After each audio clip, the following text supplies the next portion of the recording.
Nika, ჩვენ მოვისმინეთ მთელი კრიტიკის კასკადი თქვენი დაპირებების მიმართ, მარტო პენსიონერებთან მიმართებაში არა, იგივე თუნდაც აი რაც მოყვა სკოლებით, საკვებით უზრუნველყოფას, ხო? ანუ პოპულიზმი, ხელისუფლება ამბობს, რომ პოპულიზმია ის დაპირებები, რასაც თქვენგან ისმენს ამომრჩეველი. აი, ჩემი ოპონენტი ბატონი კალაძე იმასაც საუბრობს, თურმე საღებავი როგორ შეასხეს მის რომელიღაცა ბანერს, ბილბორდს და ამით იყო შეწუხებული არა და რა ბანერები და რა ბილბორდები იყო გამოკრული მთელი პირველი ტურის განმავლობაში. გასაგებია, მე ბედნიერი ვარ, რომ ძალიან ნაკლებ დროს ხარჯავ იმაზე თუ რა საუბრობს ხელისუფლება, იმიტომ რომ უბრალოდ მათი მიერ გაკეთებული განცხადებები ჩემი მხრიდან აქ უცვლელად არ ემსახურებს პატივისცემას და მგონია რომ არც ღირს დიდი ყურადღების გამოხილვა, იმიტომ რომ ადამიანებს შეუძლიათ დღის განმავლობაში სამჯერ შეცვალონ პოზიცია.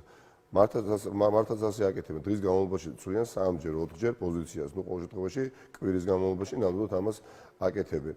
ეხლა ხელისუფლება, რომელიც უკვე საუბრობს, რომ ვიცით რა, თუ ამ კოალიციურ მთავრობას, რომელიც უნდა გახდეს ნამდვილად მაგალითი ქვეყანაში სახელმწიფოს კოალიციურად მმართველობისა და თბილისში პირველი მაგალითი იქნება, მე ამაში ვარ ღრმად დარწმუნებული და ბევრი რამ უკვე არის თუ არა ყველაფერი ჩვენზე დამოკიდებული და აღარ არის ქართულ ოცნებაზე დამოკიდებული და ქართულ ოცნებაზე რო აღარ არის დამოკიდებული, მათ გამოხმაურებას და გამოხმაურებას თუ დავაკვირდებით, კაფიოდ დავწმუნდებით. ეხლა სხვადასხვა სახის გეგმები არის მოთავსებული ჩვენს პროგრამაში, რომელიც კიდევ უფრო დაიხვეწება, რა თქმა უნდა და უახლოეს დღეებში კონკრეტული თემატური დარგობრივი ჩვენ პრეზენტაციები კარგი, მაშინ დაველოდებით მაგ დღეს. თბილისის სხვადასხვა რაიონებში, მაგრამ ეხლა გვიკამათია, გვილაპარაკია და შევჯერდით განსაკუთრებით გირჩთან და ზურას მეგობრებთან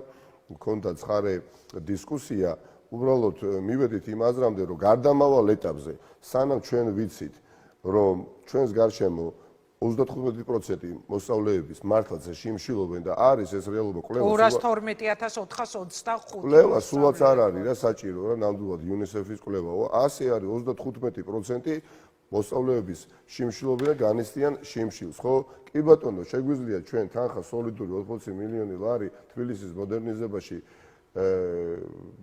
გადავისწავლოთ და ავაშენოთ არ ვიცი ესტაკადა მალევე ძალიან ხო კი ძალიან კარგია და ეს ასევე გაკეთდება ბიუჯეტის დასთან ერთად, მაგრამ არ ვიცი რა სინდისით, რა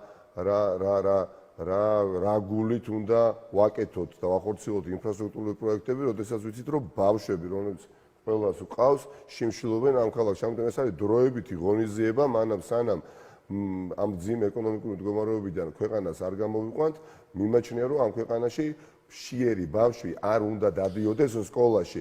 აქედან გამომდინარე, დიახაც 180,000 მოსწავლე დედაქალაქში იმსახურებს იმას, რომ მათ ჰქონდეთ ნორმალური კვება საჯარო სკოლებში. ეს ასე იქნება აუცილებლად. და ეკონომიკური ზრდის პარალელურად, რა თქმა უნდა, დაკორექტირდება და ხარჯები სხვადასხვა მიმართულებით მესმის თქვენი ნათქვამი, აი უბრალოდ იცით რა. მაგრამ აი ეს ამხელა ტყუილი უბრალოდ, როდესაც გამოდის ბატონი ჩემი ოპონენტი, ჩვენი ოპონენტი კალაძე და საუბრობს, რომ თურმე დედაქალაქის მერიას არ აქვს უფლება, რომ სოციალური პროექტი განახორციელოს. არ ვიცი რა კომენტარი უნდა გავაკეთო, აი თუნდაც მარტი მაგალითს მოგიყვანთ და აქ ჩავჭრი უბრალოდ, ხო, ეხლა ტრაგედია დატრიალდა და ძალიან კარგია ეს რო გაკეთდა, ხა დედაქალაქის თბილისის მერიამ 500,000 ლარი ჩვენს მეგობრებს ბათუმელებს გადაურიცხა, ხო? ეს როგორ მოხდა?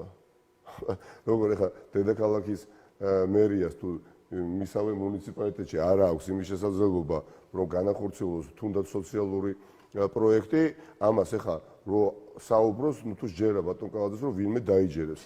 რა თქმა უნდა, არა, მხოლოდ კორუფციის აღმოფხვით შესაძლებელია ამ ხარჯის დაფარვა. დიახაც, დაფინანსება ამ პროექტის. ირაკლი ხშირად საუბრობ, ჩვენ საუბრობთ, ეხლა 60 მილიონი ლარი, როგორც არაფერი, ისე არის მოპარული ავტობუსების ტენდერებიდან, ხო? როგორც არაფერი. და ბატონ კალაძე ჩემს აზრით ყველაზე მეტად რაც უქმნის უხერხულობას, გეტყვით ასევე გულახდილად. კოალიციური გუნდის დედაქალაქის მერიაში შესვლისთანავე მთავრობებზე ისეთი საბუთები დაგხვდება, აი ბიძინა ივანიშვილის პროკურატურასა და ბიძინა ივანიშვილის სასამართლოსაც უბრალოდ როგორც წესი და რიგი, ხო, რომ გადავუგზავნოთ შესასწავლად მოკვლევისთვის, მათ მოუწევთ ბატონი კალაძის დაბარება და გამოკითხვა. კორუფციაში ადანაშაულებს მე ვფიქრობ, რომ მარტო მე კი არ ვადანაშაულებ. თავად ქართული ოცნება ადანაშაულებს უკვე წლების განმავლობაში და ქართული ოცნება თავად არის უკვე ყველაზე კარგად ინფორმირებული რა კორუფციული სქემები განვითარდა წლების განმავლობაში დედაქალაქის მერიაში, უბრალოდ ეს ბატონი კალაძის წინააღმდეგ ახლა აქვთ ბერკეტად მასზე ზემოქმედებისა. და ეს ყველაფერი შესვლისთანავე, რა თქმა უნდა, გახდება ცხადი და არც მამუკა, არც ზურა, არც ირაკლი, არც ელენი და არც მე რაც მართალია, მაგრამ რატო დავუმალავთ ახლა იმ ფაქტს, როდესაც დავწმუნდებით, რომ სხვადასხვა დროს მოპარულია ათობით მილიონი ლარი და ამას მიეცემა